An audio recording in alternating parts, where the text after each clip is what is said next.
Hey everyone, this is Erica Joy with the Erica Joy Effect, and today I have a very special guest. Amy Weedo, a real estate agent in Charleston, is joining me for the podcast today. So welcome, Amy, and thank you so much for being here. Thank you so much for having me, Erica. Very excited to be here today. Thank you. You're welcome. So let's get into it.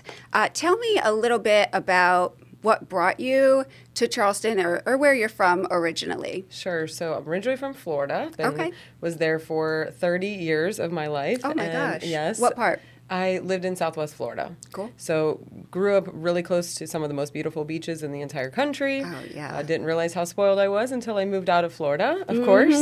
But then I moved up here to Charleston about 10 years ago and love it here. Yes. And raising my daughter here and love every minute of it. It reminds me a lot of my childhood in my hometown, too. Oh, that's cool. So, yeah. Did you do real estate in Florida as well? So for a little while I did real estate down there, and then I got into corporate America after the crash and decided, you know what, my passion is still real estate and I need to pursue this and really get into it the way that I want to do it. And when my daughter was 3, that's when I decided, let me do this. Full time. Jump in. Yeah. So haven't looked back since. Wow, that's incredible. Yes. I think, so I've met you through real estate. Yes. And I've seen your social media is awesome. Thank Definitely, you. You're Thank welcome. you. Definitely on point. And you were also recently were you on the cover? And definitely you were inside the Real Producers magazine. Yes, so I was featured in the magazine. That is that is a great opportunity, not only for reach, but it's also an honor to be selected to be in the magazine. Tell me a little bit about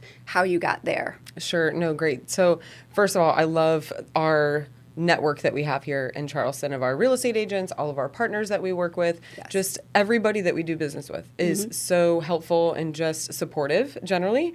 And when Ryan Jones began the Charleston Real Producers and came here and really started to bring that network together, it looked like a great opportunity for me to be able to network with other people that are like-minded. And so that blossomed into, networking with them and just, having an opportunity to talk to Ryan a little bit further. And then we were talking a little bit more about doing the magazine for a while and finally put it into effect. And it really has been an honor, honestly, just to be recognized as part of the one of many agents here in the area too. Who is basically a top producing agent in the area. So she is making deals. Yes. I've heard a couple of things about Charleston area real estate agents that, it's about 10% that really are all in, and that's their full-time job. I'm not sure about the statistics on that, but I will say that although Charleston is a large city, it's also a really small network of people. It is. One of the people that I know that you know is my current manager. His name is Mike, and he told me that you have a little bit of background with him. Yes, so absolutely. It's like, I don't know. It's a small world. It really is a small world. Once you are in this business for long enough, there is a lot of in and out, right, in this industry. And, it really does become a smaller network as you stay in it a little bit longer. And that's why it is so important to build great relationships with people and, do good business and, make a good name for yourself because your reputation does, precede you. Absolutely. So, yeah. It's great. And that's one of the things that you seem to really be tuned into is those connections. So how have you kind of fine-tuned your ability to connect with prospective purchasers or sellers on homes? How would you advise maybe a real estate agent that's having a difficult time making those important connections professionally? So that's such a great question. I think one of the things that have always resonated with me was always being able to be myself, be myself, and then that will allow other people to be open to you, right? Yes. And not only that, but there has to be action behind, of course, what we do. Sure. So being able to get yourself out there, go to the events, be a part of the community, be at the different things that you're invited to. Don't just, not go when there's something going on, because that's the only way that I've really been able to build a business. I've been going to networking meetings for 20 years. Wow. Before I even knew anything, before I really knew what I even wanted to do. And it was because I knew being able to connect with other people would lead me to the path that I wanted to be on, and so I knew that was the way to do it. And it's just never stopped, honestly, since that point. So network and connect with people, because I would definitely not be here where I am right now if it was not for the support of other people or the recommendation or anything really. Absolutely. So getting yourself out there for sure. That is so important. And it can be exhausting at Of times. course. How do you recharge to be your best? Such a great question, because when you asked me originally, the first thing I thought of was balance, because what I do today is very different than what I did 10 years ago or 20 years ago when I was networking, and what I even did 5 years ago, in real estate, because of being a solo parent. I really balance a lot of my time with my daughter outside of real estate, because it is hard to balance both of those things. So having limited capacity for and being very, very specific on what I want to do outside of my family life. If it is a networking event, I'm not saying yes to every single thing, because it does start getting very inundating to go to everything that you're invited to. So being really particular about what it is that you want out of something, and if you feel like there's going to be value in that, going to that, and then taking that moment when it's okay to say no to stuff, and then being able to do whatever you like to do. For me, it's being with my daughter and being around my family, so that's my balance, is just kind of getting away. I think that's awesome. I have been thinking a lot about that too lately. And not just about balance, but definitely, yes, balance, but harmony, and feeling fulfilled in different parts of your life intentionally. Yes.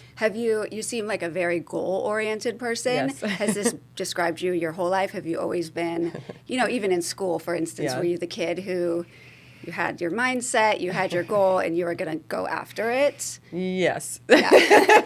I would say affirmative yes on that. So I have always felt like if there was something that I wanted to do, I was going to do it.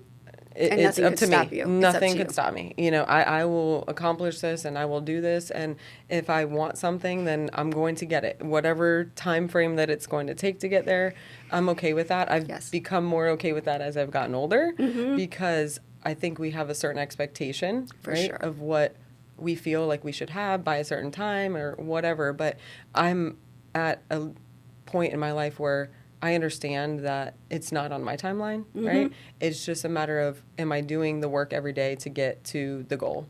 So, yeah, for sure. And I was always the kid that sat in the front. I was like that annoying kid. My daughter and my son are day and night. My daughter, it's incredible. She's done different activities, horseback riding, gymnastics, and when she gets set on something, her focus is unbelievable. I love that about her. It's so cool to watch your own child have some of those similar characteristics too. My daughter is definitely the same way. She will nonstop do something until she's got it, and I think that that's so awesome. It's great to see that, to have that inside of you. So especially as a young girl, a young woman. Yes. Tell me more about your daughter and things maybe that she's taught you that you were not anticipating learning. One of the biggest things that I just said this yesterday, actually. I look at her and I realize how much more patience and understanding I have because of her. Wow. Not only with her, but with other people. And she has opened up my eyes to a world that I didn't really recognize before, because I have always been so goal-oriented. I think sometimes the flip side of being goal-oriented is that you can be so laser-focused that you miss certain things. Sure. Yeah, and I think now she has grounded me a little bit to be able to see, okay, like have a little bit more patience and understanding. Her personality is very different in certain ways than mine, so she helps me see a little bit more of other ways of thinking too. Sure. So I've learned a lot from being a mom. It has definitely been one of the most amazing blessings that I've ever experienced, but definitely the biggest lesson also. Yes, for sure. I would agree with that. Children, they really surprise you in so many ways. Yes, on a daily. Yes, absolutely. So, yes, it's been great. What are some things that you're currently working on or current goals that you're working towards? What is blooming for you right now? Okay, great question. I love this because it really is so new as far as like the bigger focus now has become not only helping my own personal clients, but really focusing on real estate investing and okay. partnering up with other investors and other folks that are flipping homes. So Wow, okay. we're really helping, just being able to help the community in other ways too, I think is so fun. But Sure. being able to do these and renovate houses and stuff like that. So that's really a big focus of mine right now too, is really working on these renovations. It is. So you are doing, like, you've bought some properties and you're, oh my Yes, gosh. yes. I have a team that I work with on this, but yes, we're working on some renovations right now, hoping to have some more things coming up here in the pipeline very soon too. So yeah, very That excited. is incredible. Yes, I had no idea you were doing that. Yes, yes. That's how new it is. Yeah. So Wow. it's so much, so much more fun in a different way, but it requires a different type of attention, you know, Sure. when it comes to that type of a project. Obviously, like the process is very different. Right. But it is so fun. It Do really you is. play a role in the design aspect of the homes, or how? Yes, and really just kind of setting up what's the right renovation floor plan, maybe I see. what's, you know, the right fixtures or things like that, colors, things like that. So yeah, like really involved heavily in the process and finding the right properties too, which has been challenging, but also like fun. It's kind of a different way of looking at things. So When yeah. you're looking at the Charleston area, do you see any particular parts of town that you think are the hottest currently, or places that you think would be where you'd be most likely to invest? So there are a couple of frames of thinking on this because it depends on the type of investor that you are.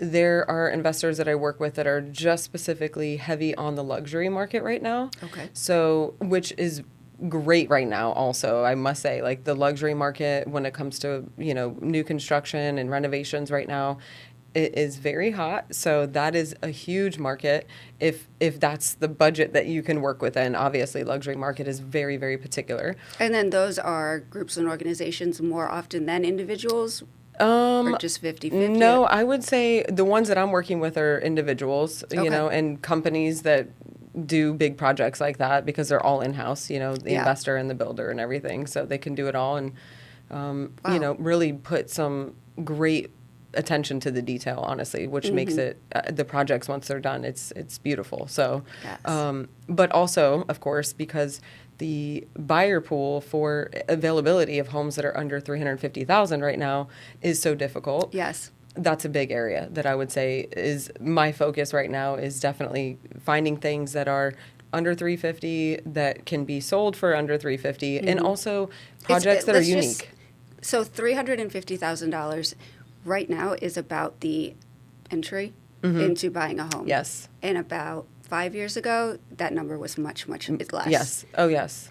And I really feel for people who are in that bracket. Young people start, whatever. There's many Absolutely. people who need to find a home and deserve to find a home, you know, Yes. but that 350 is not a little bit of money. Yes. That's a lot of money, and it's unfortunate. And I think it's great that you're focusing in on that, not only because it makes sense for your business, but it's going to help people to get beautiful homes that are, Absolutely. you know, it's a starter home. Absolutely. But I think I bought my first home for $160,000 or so, you know? Yeah, and So- they want a house too that, you know, they don't have to worry about if the AC is gonna run out, right? Like, Right. I mean, we want to be able to provide something that, yes, they can still afford it, but also it's an opportunity for them to move into a home that's essentially brand new or Right. has a lot of the newer things in it, just like a new construction house would. So that's really a big focus for me right now, is just trying to find something like that and, you know, helping as many people as we can on Absolutely. that end. So We have. So I am currently in just a small community that just popped up off of Dorchester Road, and the price point is $350 and under, and they're townhomes. And I've noticed that when people come in who are interested with their agents or without, if they're comparing what they've seen in that price point in that area to what's brand new, it's a day and night comparison. it So is. I would imagine when you get these properties and then fix them and make them almost brand new, if Yes. not, you know, it's Yes. completely different than anything else that they're seeing in that price point on the market. It is, for sure, especially if they have no HOA or if there's, you know, something particular about the lot that people are really looking for right now. So yeah, it does open up the opportunities for more people to be able to buy a house. So yeah. Yes. And how about your personal home ownership journey. Yes. Tell me a little bit about that. Oh my gosh. So this is great. My own journey of buying a house was super unique because I moved around a lot in Florida because of oh gosh, my brother likes to say that I'm a gypsy because I like to learn about different areas. I always moved. I lived in Tampa and I lived in Orlando for a while, so I always just wanted to change the location to see, what was different about the other area there, right? It was when, of course, I had no daughter at the time, so I was able to do those things, right? So I did that, and that led me to really not wanting to settle down somewhere, right? Mm-hmm. So until I had my daughter, I realized, well, I guess I probably should maybe get a house and be settled somewhere.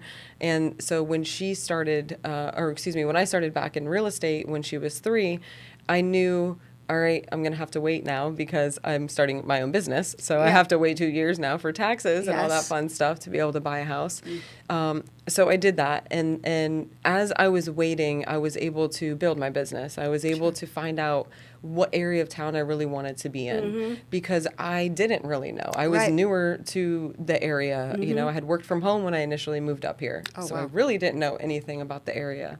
And so getting into real estate helped me explore where I personally wanted to be at, where I wanted my daughter to go to school, and where I felt like was the right neighborhood for us. And so it has been now 4 years this year in November that I bought the house that I live in now, in Cane Bay, and it's a smaller neighborhood back there, and it's been fantastic. All of the friends, all of the school, everything is so close by, so it makes it so convenient. And it's the neighborhood that I always wanted for her to have. Sure. Of course, like growing up as a kid and riding your bike around the neighborhood. Yes, I had that same vision. Yeah, it was like, okay, where is that? And then that's what led me to where I'm at now. So yeah. And when you mentioned earlier a little bit about sometimes we have a timeline in our own heads. I think that's particularly relevant to women. And I've learned as I've gotten older that those timelines really have no basis in real life. However, I still have them. I still have them looking forward and a little bit looking backwards.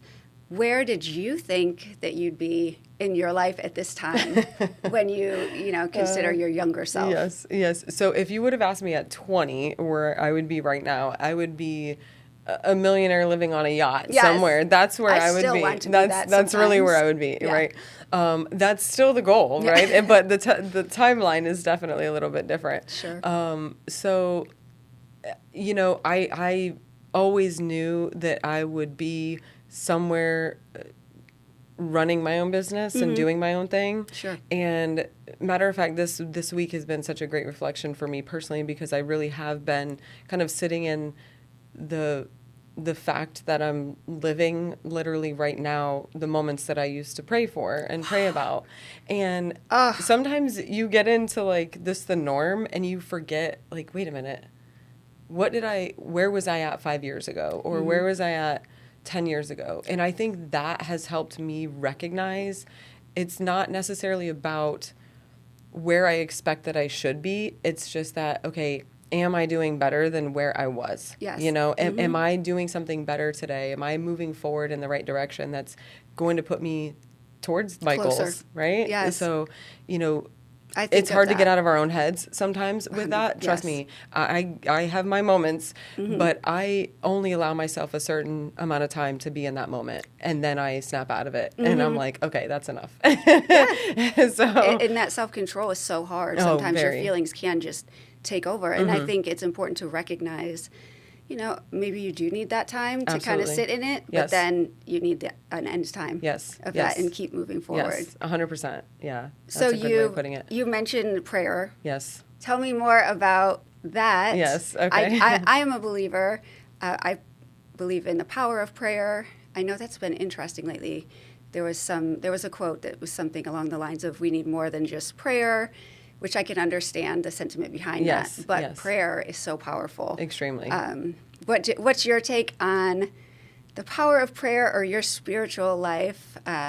Tell me just a little bit more about that side of you if you're open to it. Absolutely. So this part of me is a huge part of me and of who I am. What I would like to say is my foundation. I've always had an understanding and a belief in God because my family raised me to believe that it's more than just myself. But I was also raised to explore and feel what and how God has moved me in my life. And so like a personal connection, relation. Yes. So that it was never pushed on me. It was open to me, not like shoved down my throat. And I feel very thankful for that because I was able to explore my faith in my 20s. And you know, I told my daughter this the other day is that you can't really explain God to somebody because you have to feel it and experience it yourself. And then that's how you know that it's real. Like that's what I have felt for me because I know what I've gone through. I know the difficulties that I've had to experience. And I have only been able to get through those things because of my faith, because I have prayed, because I've continued to just trust in him and surround myself with people that also love on me during those moments. Because again, we can only do so much, right? Like it says it in the Bible, right? Faith without works is dead. It's the same concept. Like we have to put in the work in order to get that. And truly like my journey through God and through learning about like what it means to be a Christian for me has been because I have experienced the love of Christ through the bad, you know, and the good. But you see it more when you're going through difficult times. And I think, you know, I was saved in my 20s, and I thank God all the time because of it, because I know that the only way that I would get through everything is through prayer and my faith. So, yeah. And for your daughter, are you just kind of leaving it open for her to explore that and kind of along the same lines that you experienced growing up? So, yes, in a way I am. And she was in a private school for most of elementary, so that I could really utilize that as a launching pad for instilling in her the things that I wanted to teach her at home, right? Because realistically, they're only at home for a couple of hours, right? Once school starts. Yes. So where she was at and the people that surrounded her and loved on her had the same thoughts and had the same foundation of teaching her how to love from a Christ perspective. Yeah. And so now that she had that, I've introduced her to a different schooling now and hoping that, you know, this is an opportunity for her to now learn and explore on her own in a different school system, right? You trust that you've given her those foundational things, and now it's her time. How is it going now that she's in a public school? Have you noticed a change? Yes. It is definitely different. And I think it's not necessarily a public versus private thing. I think it's just a people thing, right? Sure. Because there's just more people. So when you're dealing with more people, you're dealing with different personalities, more personalities. But it, you know, I find it quite funny because when I was a kid, I would always get so annoyed at my parents teaching me things, right? Of course. But now, as a parent, I find myself laughing at myself doing the same things. And I try to do that with my daughter of teaching her that, yes, things are going to be difficult because there is 100% guarantee, right? Like, just because I believe in God does not mean that I'm exempt from having anything bad happen to me. Actually, you know? it could mean the opposite. Right, exactly. So I take that and I try to teach her that same thing of like, it's inevitable that difficulty is going to come up in your life, but you have to respond to it in a certain way. And how you respond to that is really going to determine how you launch yourself from here. Because God sees everything that you do. Other people are going to see what you do. You have no idea who sees what you're doing or when they're seeing it, right? And honestly, that's how doors have opened for me is not even having direct conversations with people, but it's been through other people that things have happened. You know, I'm sure you probably have attested to that too in your life. So, and you can't always see what's going on behind the scenes. Absolutely. But there's so many things. You could just have a very brief conversation with someone and it could impact their life in a major way.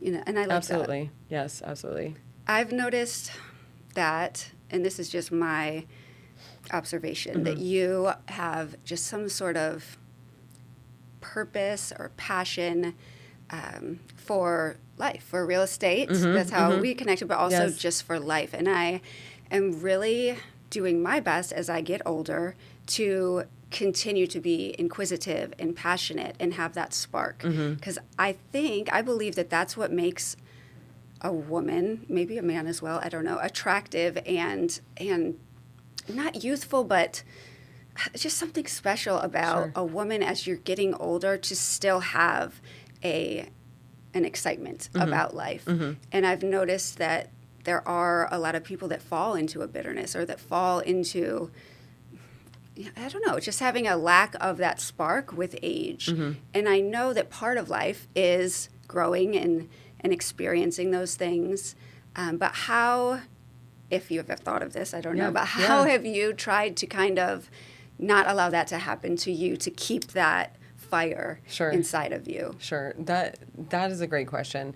It can be challenging, of course, to always persevere or always look forward, especially if certain things look very grim at times, right? I think the biggest thing that, two things. I mean, number one is my faith.